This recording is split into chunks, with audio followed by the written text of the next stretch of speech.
प्रियंका का ये नया स्टाइल कितना कमाल दिखाएगा ये वोटर फैसला करेंगे, लेकिन बैटल ऑफ बंगाल यानी बंगाल के चुनावी रण का सीन ग्लैमर से लबालब बढ़ता जा रहा है। टीएमसी के परचम तले पहले ही मिमी चक्रवर्ती, नुसरत जहां जैसे खूबसूरत चेहरे थे, तो काट निकालने के लिए बीजेपी ले आई पायल सरकार और समृति चैटर्जी। यह बंगाल का वोट युद्ध बन गया है रूप युद्ध, जहां शतरंज की बिसात सियासी महारथी बचाएंगे और वोट खींचने वाले मोहरे होंगे ये चेहरे।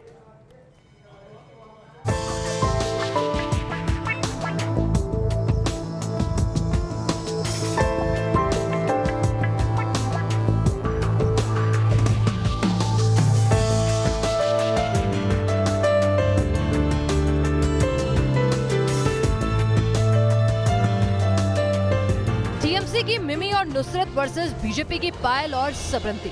कुछ ऐसा ही हो गया है बंगाल का चुनावी सीन, जिसमें वोट के लिए मैदान में उतरी हैं ग्लैमर क्वीन।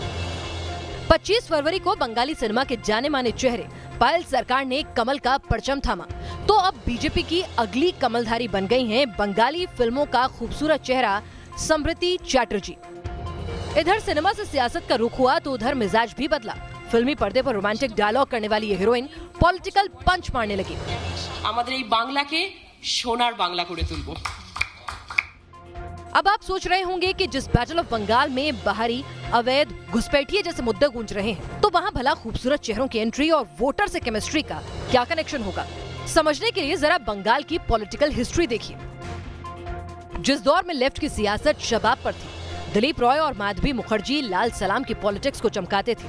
टीएमसी ने लेफ्ट को ललकारा तो शाउली मित्रा और अपर्णा सेन जैसे चेहरों की एंट्री हुई। दीदी का गढ़ मजबूत हुआ तो मिमी चक्रवर्ती, नुसरत जहां जैसे चेहरे संसद तक पहुंचे, और इसी ट्रेंड में अब पायल और समृति जैसे चेहरे बीजेपी से जुड़ रहे हैं। पश्चिम बंगाल का सिनेमा देश और दुनिया में एक अलग पहचान रखता है, पहचान इंटेलेक्चुअल सिनेमा की। तभी तो टॉलीवुड से आए एक्ट्रेस की चरित्र में भी ये झलकता है। हालांकि वो राजनीतिक मैदान में ज़्यादा धारदार ना हो, लेकिन आम वोटर्स यानी भद्र लोग को अपने पाले खींचने में बहुत हद तक मदद करती है। अब लगता है बीजेपी ने भी सीख लिया है, तभी प्रोसेनजीत से लेकर मिथुन तक शुरू हुआ ये सिलसिला अब श्रावंती और पायल को भी अपने पाले में लाने तक पहुंच चुकी है।